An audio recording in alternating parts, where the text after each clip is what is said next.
Hi, everyone. Welcome to the very last bits of the Redefine conference. I would like to first of all thanks the organizer to have Stani and myself participating, and we're just gonna do a very quick intro of myself and Stani. Please do the same, and then we can go right into today's session. I'm Melody. I'm the co-founder of the Spartan group. We're Asia-based asset management and advisory group, as well as a venture building studio. And we were founded in 2017, and we're purely focused on crypto and Web3. We have about 500 million under management for our funds, and we advise over 20 to 30 different projects in the past 5 years. So I'm very excited to be here with Stani, and I think we probably had a similar amount of years in crypto, so love to go deep dive today. So yeah. Thanks for having me here. It's always good to be here. All right, cool. So let's go straight to Aave. I think today we want to focus on really understanding a bit more about the latest development at Aave. There's a lot of new things coming out. I previously asked the organizer how deep he or she wants us to go. I think we were told we need to go very deep and give people a lot of good insights. So let's talk about the latest developments, right? Aave. There's Aave 3 just came out. There is a stable coin coming with it. Maybe you can give us a little bit explanation of Aave 3. There are a lot of new features, right? The isolated mode, the E mode, the portal, right? Why did you launch these features? What do they really do? And how they can help users, right, to take advantage of what you offered, the latest features. Yeah, definitely. And so just to give you a bit more context on the Aave version 3. So we basically last year in the first quarter we launched the V3 in different markets. So as some of you all know, the Aave protocol as an infrastructure, it exists in multiple networks. So it exists in Ethereum, Polygon, Avalanche, and also layer 2s such as Optimism, Metis, and Arbitrum, for example. And with the V3, so we launched in all the other markets last year, except the Ethereum market, which is pretty much like the biggest Aave market, which holds the most of the liquidity and kind of like a home base for the Aave ecosystem. And this year, earlier, we launched the V3 on the Ethereum market. So basically, we deployed together actually with the community. It was a community deployment where V3 markets was deployed, and you could migrate liquidity from V2 to V3. And something that is interesting here, like two things. One is that the community wanted to battle test the protocol in the smaller networks. And the second thing is that that was the first idea to actually upgrade the existing version 2 infrastructure directly to version 3 so that you don't need any migrations. But after a lot of consideration and kind of like thinking about best practices, and it's quite interesting because the size of the Aave DAO and the protocol and the challenges we're kind of like facing always, we have to pioneer some of the best practices. So we didn't go for an upgrade. We came to the conclusion that it's more secure to create a new market. So that's happened. So it's been interesting to see the growth. So there's over 1 billion TV out there, and these deployments are actually done in a decentralized fashion where the protocols are governed by the Aave DAO, which is great because it means that we as a team, we can't go and change parameters, code bases, but there's actually a formal decentralized process there. And now that we see a bit more traction in the version 3 market, we also see a lot of interesting new assets, such as liquid staking tokens being listed. So it's kind of like an interesting development. But in terms of features, what you mentioned is that the protocol itself, we wanted to build it in a way where it's as flexible and unopinionated as possible. So you can deploy different kinds of markets, for example, where you can actually post a collateral and borrow various different assets without actually lending your collateral out. So you can create that kind of a market, but you also can create markets that we already have. And also we introduced different states. So for example, in the previous versions and typically how these DeFi protocols work, that they have one common state or like a mode that you can execute in.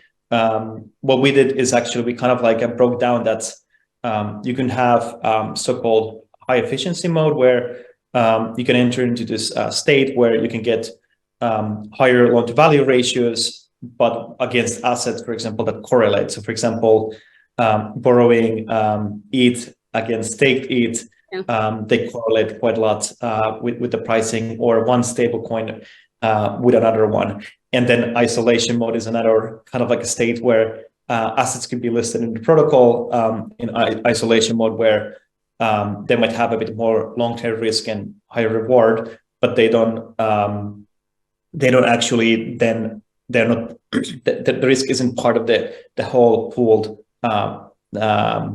asset pools actually. So there's sort of interesting evolvement there, and I think it's just part of the I call it kind of like an Aave innovation curve. So every version has something new and something exciting. And it's nice to see now that finally the Aave version 3 market is deployed across all of these networks and governed by the DAO. Yeah, that's very it's very exciting to keep launching new products and keep innovating the space instead of just like, it's safe, right? Like, yes, battle tested V2, and you don't do anything about it and you move on to become a venture capitalist. So I'm glad you're still you're still launching new versions and features. Yeah. So are you seeing people moving on from V2 to V3, or are you seeing most of them are using separately in parallel, or are you seeing like, because V3 also have the V2 feature, right? Do you see like them migrating completely to V3?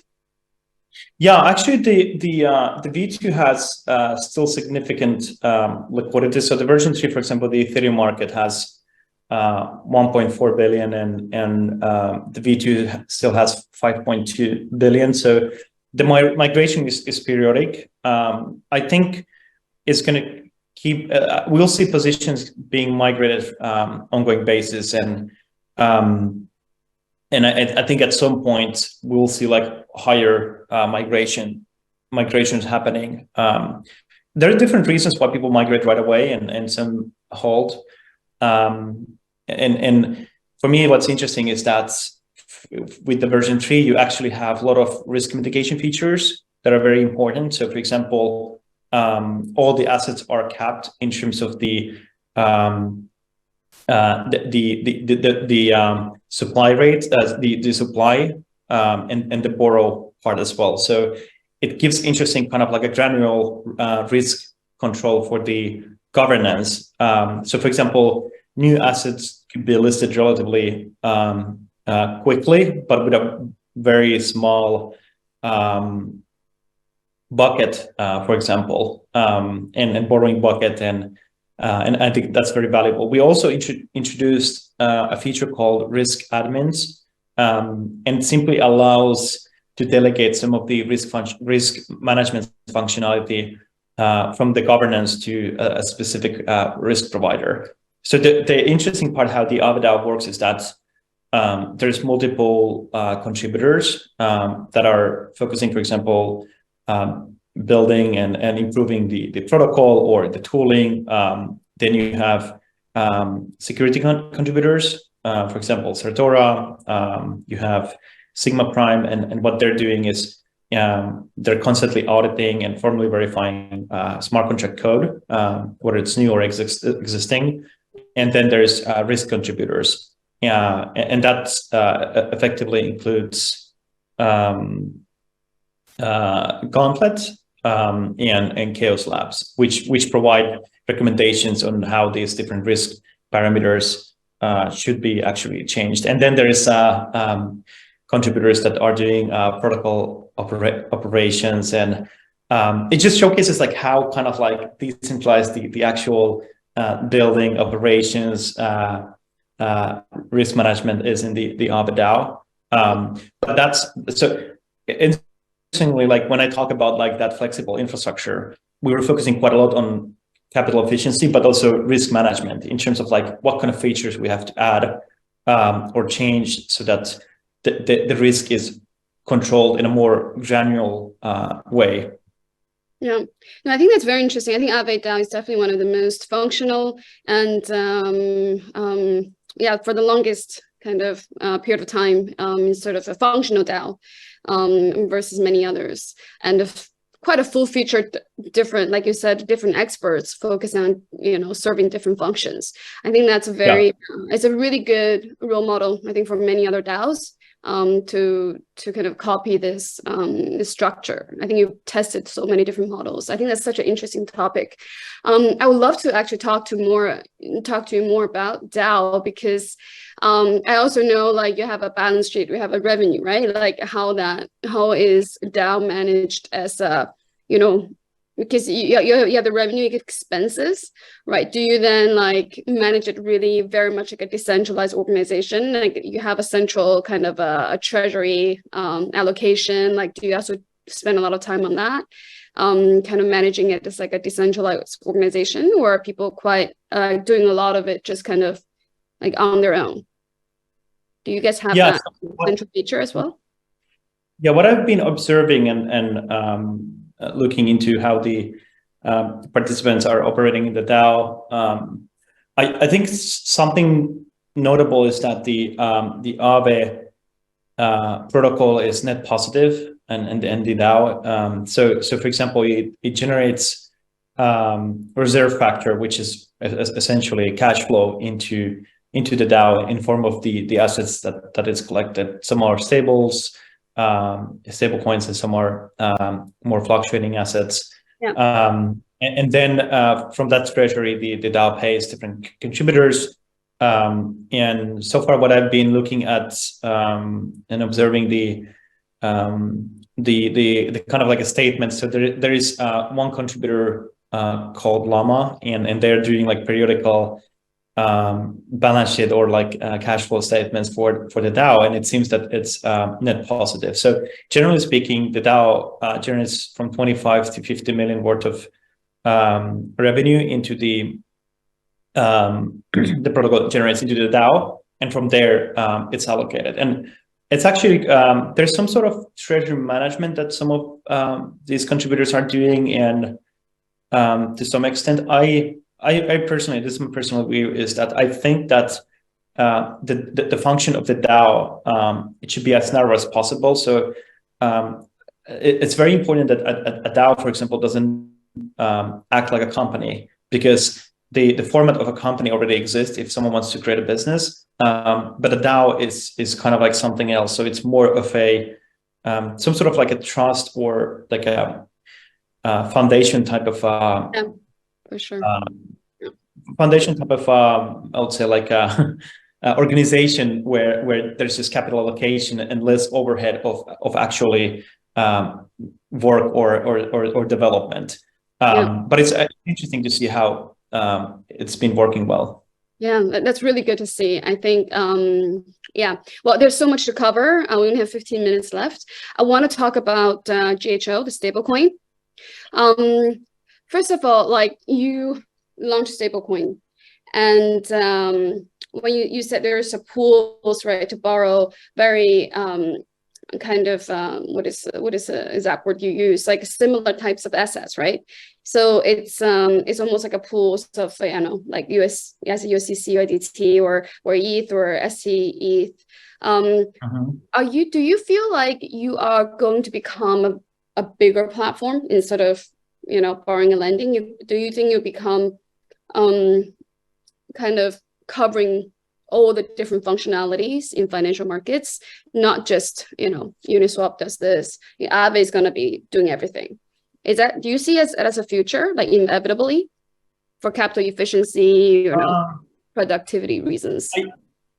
I do think if there's innovation, in case of Go, Go stablecoin is launched in the early, so it's in the testnet, and but down the line, obviously there's going to be on the mainnet as well. And the interesting part about Go is that the way it works is that there's so-called facilitators that you can mint Go against at a certain bucket that the governance actually is voting. The first facilitator is to mint Go against your positions in the Aave protocol. So it provides a unique opportunity to earn on your collateral while you're borrowing Go.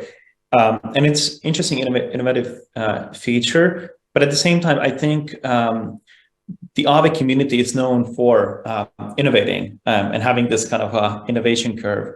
And I think down the line, if there's something that can be like optimized in terms of the protocol or some sort of a tooling, including governance, I think we'll see innovation there.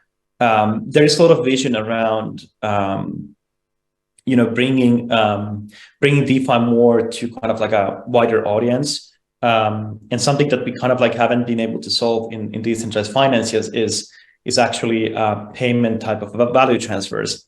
And I think now with the layer 2s, there's decreased actually risk on that part. So I do believe that the innovation will continue. It's part of our DNA.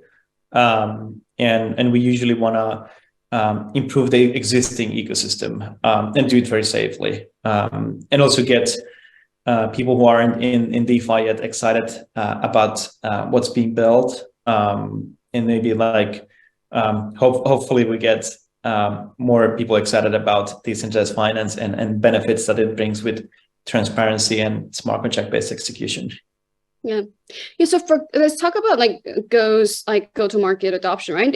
Go benefits from having leveraging Aave, of course, to kick off initial liquidity. And they're different, there's so many stable points now.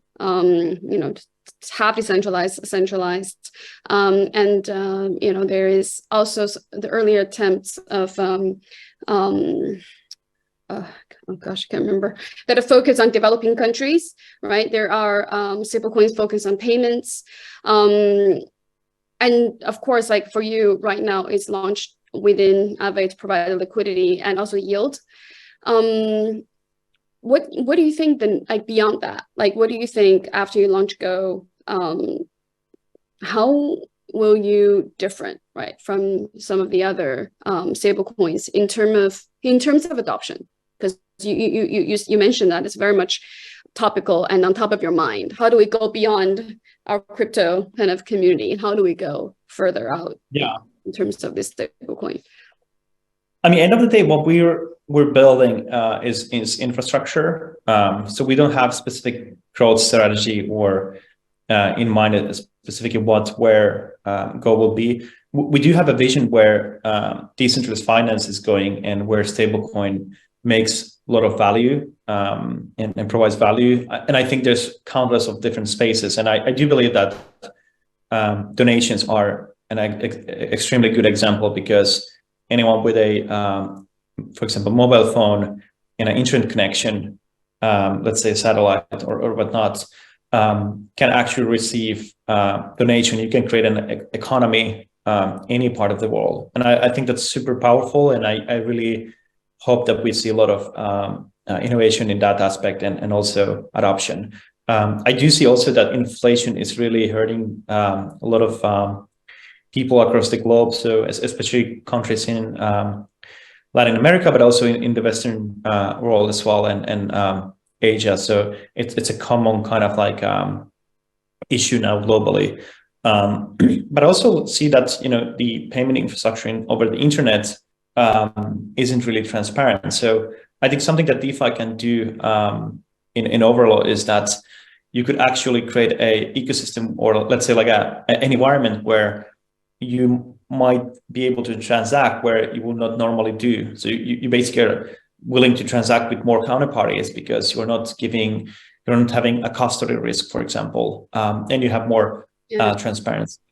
But I think the adoption really depends on how developers are going to build interesting applications and that application layer. I think we're going to go towards the direction where we'll see stablecoins more between peers. And I think layer twos are specifically helping that aspect because the transaction cost is a bit lower than, much lower than, you know, for example, layer ones. Yeah, that's true. I am really excited for stablecoin, and I've spoken to quite a few companies and also companies from, or projects and founders from like regions, you know, that their currency is devaluing against US dollars, and these countries themselves have a lot of debt denominated in US dollars. So it's actually extremely scary, even for the government themselves. They're like, if our currency keeps depreciating, because all their revenue are in their local currency, and they have to pay back US dollars in US dollars. It's actually extremely daring issue, right, for these massive countries, governments, to solve that problem. And they all want more US dollars in. And sometimes it's very difficult with, like, you know, the traditional infrastructure. So actually they want to issue maybe even alternative currencies backed by their country's assets, country's commodities that not pegged to the country's fiat system. So it's not really stable coins, but it could be, right, if it's based on the commodities, or it's some kind of stable coin against US dollars, incorporate that into their domestic economy. Yeah, I think there's so many use cases around stablecoin. Yeah, and I think it's actually like this is where things become interesting, because up until this point, building DeFi has been really about a lot of innovation, but also filling a lot of the gaps that hasn't been existing in the blockchain economy. So there's now a lot of efficient ways to swap, draw liquidity against your collaterals, and, you know, even swap rates as well on your borrows, and, you know, fixed income a bit. So there's sort of interesting things, but where DeFi actually becomes fascinating is from this point onwards. So for example, how we can actually get and use decentralized finance to help different economies on a local level, but also like in a more larger scale. Because end of the day, regardless of the adoption, we're talking about technology that is very useful, and it can create better impact. So I'm really curious to see like what kind of effort and progress we're going to have in the next couple of years, especially on this aspect.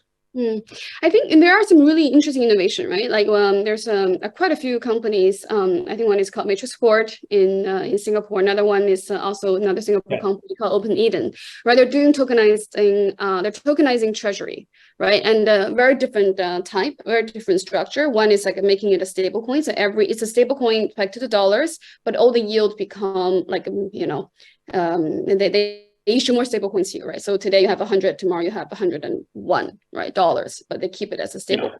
I thought that's a super interesting way to manage your cash, at the same time have a liquidity and a stable coin that you can use backed by like treasury.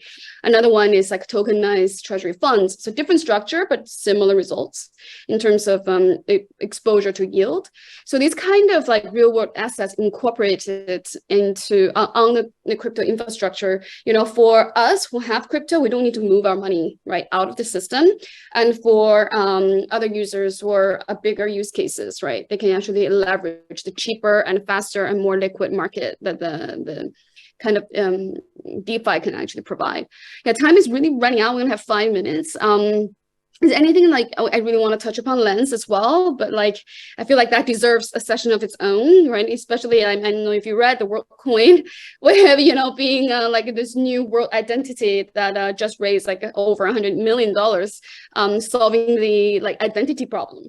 I'd love to kind of cover that as well, but maybe a quick kind of touch on Lens. Like, how do you think Lens will be integrated with the overall Aave ecosystem? Yeah, I mean, Lens protocol, I mean, it's a separate protocol.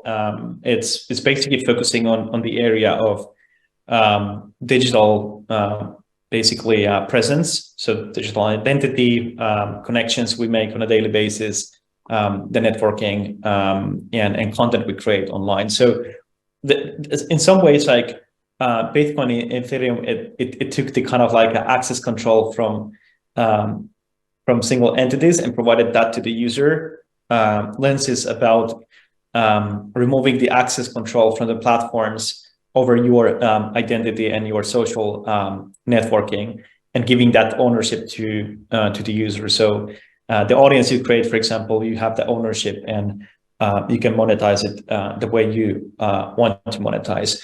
I mean, it's a beta protocol still, so it's we just reached 1 year anniversary, and it was amazing feeling because we've been building this for 2 years now.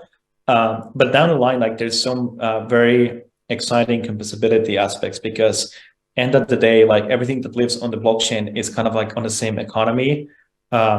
Lens is kind of like a Web3 social layer, and wants to make the blockchain more engaging as well. And I think what's interesting down the line, not relatively going to be soon, but the idea of actually when you can preserve your data and you have data portability, something that could be interesting is that you could use that data for things like credit down the line, which basically means that today if you move from one country to another, you can't really passport your data. But I think that's just a use case that someone might build and might be experimentational in the future. But I do think that identity is like a very big part of what blockchain is going to solve, and the work has begun since the launch of the networks like Ethereum, where you have an address, which is an identity. Your Lens profile is your identity. So like it's just like extension of that. And I think people will have private identities and also like public ones as well. So I'm super excited to the path we're going in the future. Is there any applications are not leveraging Lens and Aave at the same time? Is there attempt? Yeah, so Lens protocol, like the on-chain part is very modular. So I think someone built a module where you can collect a post. If someone creates a post about their latest music release or photography, anything user generated, that's amount that is collected as a fee that goes to the creator, goes behalf of the creator into the Aave protocol. You earn interest. So that's quite interesting. Okay. Well, 1 minute left, so I'm gonna make it a little fun. We're gonna do a firing round. So super fast. Don't think too much. Okay. So as a practice, I'll ask you questions and you choose. Okay. Let's practice round 2. So sushi or Peking duck? I don't know, kind of both. Oh no. Okay. Football or basketball?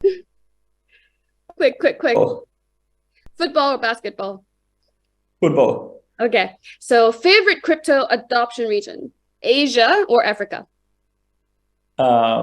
Asia. Okay. Uni 3 or Uni 2? What was the question? Just pick one. Uni 3 or Uni 2? Just you don't have to think. 2. Just really quick. Pick one. 2. Okay. 2. Interesting. So USDT. That was fun. Yeah. Sorry, USDC or USDT? USDC. USDT. Okay, awesome. All right. I think our time is up. Super fun. It ran out so fast. So I want to thank again the organizer, and super nice to spend time with you, Stani. Hopefully we can meet face to face in the future soon. Thank you so much for having me here. It was a pleasure. Bye guys. Thank you. Bye.